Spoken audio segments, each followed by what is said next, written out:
Welcome to The Other Goal, stories beyond the scoreboard, where sports meets soul. Right. Let's get straight into it. The 2025 World Snooker Final. Yeah. First Chinese winner, Zhao Xintong and Mark Williams becoming the oldest finalist ever at the Crucible. Quite the headline. Oh, absolutely. And for this deep dive, the key lens we're really using is the Crucible itself. You know, the legendary theater as a kind of pressure cooker. The pressure cooker, I like. Because it's not just about, well, potting balls, is it?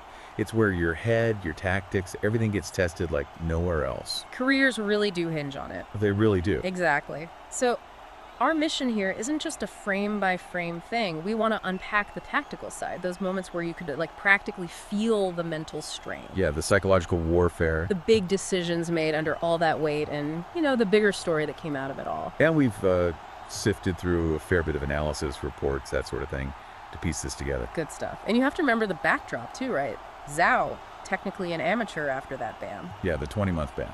Yeah. Huge talking point. Against Williams, 50 years old, going for the history books. That contrast alone it dials up the pressure, doesn't it? It really does. So Zhao's start to the final, it was pretty emphatic, wasn't it? It really was. Reports, they really highlight how dominant he was early on. Got the numbers right. Yeah, 11-6 after day one, and then he stretched that out to 17-8. Looked like he had a proper grip on the match. And the stats back that up? Seems so. His long potting apparently was way above his average in those opening frames. Just put Williams under the cosh immediately. Forced errors. And Williams himself? Sounds like he was struggling to even get a foothold. He basically said as much.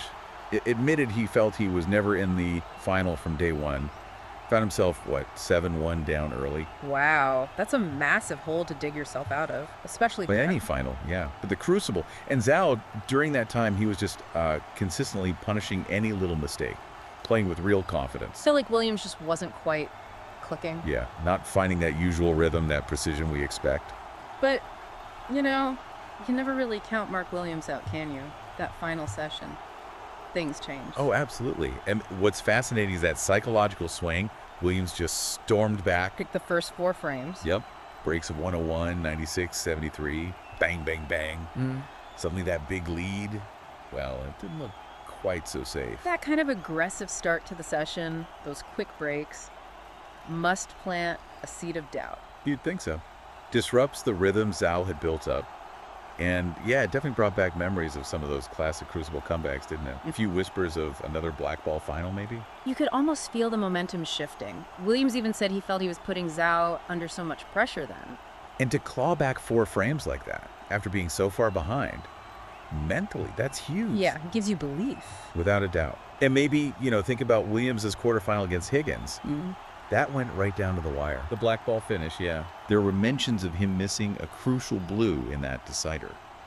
Maybe those recent experiences, the pressure, the near miss, the win. Maybe that fed into how he approached this final session.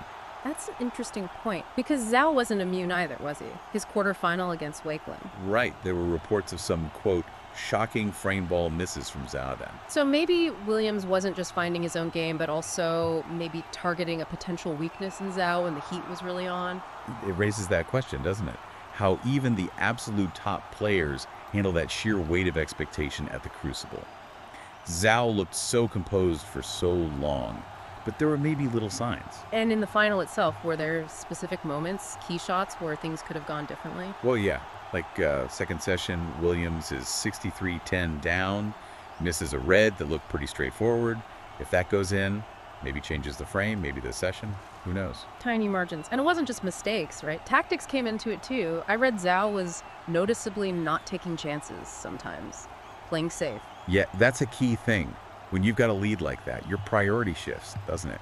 It's less about flashy pots, more about control. Don't gift anything. Especially against someone like Williams. Exactly. Zhao seemed very aware of the danger. So yeah, a more strategic approach maybe, managing the game. It's a real contrast then. Williams having to go for it, Zhao being maybe a bit more cautious with that cushion. Different pressures, different game plans forced upon them by the scoreline. But in the end, Zhao did manage to get over the line. He did. After Williams' fight back, the atmosphere must have been electric, incredibly tense. They could feel it. But Zhao, fair play, showed real composure in those last few frames. Sealed it with an 87 break. And you saw the relief, the emotion afterwards. He said himself, big pressure and big nerves. You believe him? Absolutely. So, okay, shifting gears a bit, the psychological side of it, that felt like a huge undercurrent throughout. You've got Williams, the veteran, 3-time champ, oldest finalist, facing Zhao, younger guy, potential first Chinese winner, but also, carrying the baggage of that recent ban. Precisely. That age gap, 22 years, the biggest ever in a final. That alone creates a psychological dynamic. Yeah. Williams has all that history, all that Crucible experience. 2000, 2003, 2018 wins. He could try and use that, couldn't he? That sort of veteran status, try to get inside Zhao's head, maybe? Potentially. Impose himself mentally on the less experienced player in that specific arena. And what about what Williams was saying? Before the final, just happy to be there. Was that just managing expectations or maybe a bit of mind games? Reverse psychology. Well, it's hard to say for sure, isn't it? It could be a way to ease pressure on yourself. And afterwards, his praise for Zhao, new superstar, unbelievable achievement. Seemed genuine. Could be genuine admiration, absolutely. Or, also a way to frame his own defeat against someone playing incredibly well. Maybe a bit of both. Then there's Zhao's side of it. His mental strength, coming back from that 20-month ban and then winning the World Championship first time back. That's pretty remarkable resilience. It truly is. Winning, 47 out of 49 matches after that long out. It just speaks volumes about his focus, his determination. And he said he believed he could do it. Yeah, his own words were something like believing he could come back and do well soon. And being so proud to win the world title so quickly. That shows incredible self-belief. And you can't ignore the crowd either. Reports mention them being really buoyant. Getting behind Williams has come back. Yeah. That wall of sound, that energy must add another layer of pressure on Zhao, trying to close it out against such a popular champion. Definitely. The Crucible crowd is famous for it. When they sense a comeback, they become like a 12th man or, whatever the snooker equivalent is. Mm-hmm. Zhao would have felt that shift for sure. That added expectation. Okay, so let's zoom out a bit. The narrative's beyond just the final score. The other goals, if you like. The biggest one has to be Zhao becoming the first Chinese world champion. That's monumental for snooker. Historically massive, no question. Snooker's already huge in China, but having their own world champion could just take it to another level entirely. You're talking a market of 1.4 billion people. Remember the viewing figures for Ding's final in 2016? Something like 210 million. Exactly. The potential reach is just staggering. And Williams even said it, didn't he? That Zhao winning could be huge for the sport, could open floodgates everywhere. That's big praise coming from him. It really is. But then kind of bouncing that, you have the complexity around Zhao's win. Yeah. The match-fixing ban. Right. It wasn't that he fixed matches himself, but he was involved, party to it, and bet on matches. It makes the narrative complicated. It does. It raises questions about how this achievement will be remembered, how the governing body handles promoting him. It adds a layer that wasn't there for previous champions. And the fact he won it as an amateur, technically, because of the ban, although he's secured his tour card back now. Yeah, another slightly unusual wrinkle in the story. Then you have Williams' own story. Trying to become the oldest champ at 50 would have been incredible. Another amazing narrative thread. Beating Ray Reardon's record just by being the oldest finalist was already quite something. It really set it up as that battle of generations, didn't it? That record age gap really underlined the unique feel of this final. Mm-hmm. And for Welsh snooker fans, with the sad passing of legends like Terry Griffiths and Ray Reardon recently, a Williams win would have been hugely emotional. Oh, incredibly poignant, yeah. And just looking at the sport overall, this final feels like another staging post, in snooker moving beyond its UK roots. Zhao's win really highlights the strength of the international game now. Good point. So let's try and wrap this up. Key takeaways. We saw Zhao Xintong make history, winning under incredible pressure, but also navigating that huge fight back from Mark Williams. A truly legendary effort from Williams, even in defeat. And the final itself was just captivating.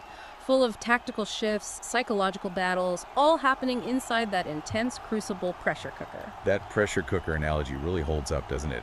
It shaped everything. Every shot, every decision felt magnified. And beyond the score, you've got Zhao as China's first world champion, Williams' amazing run trying to defy age, and of course, the unavoidable complexity surrounding Zhao's recent past.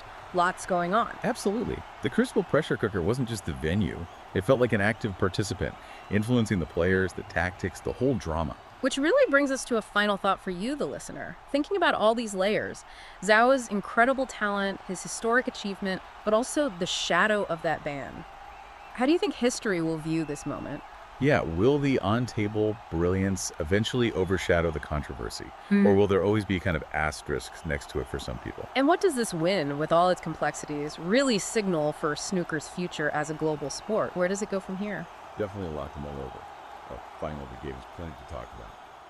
You've been listening to The Other Goal, because the greatest victories don't always happen on the field.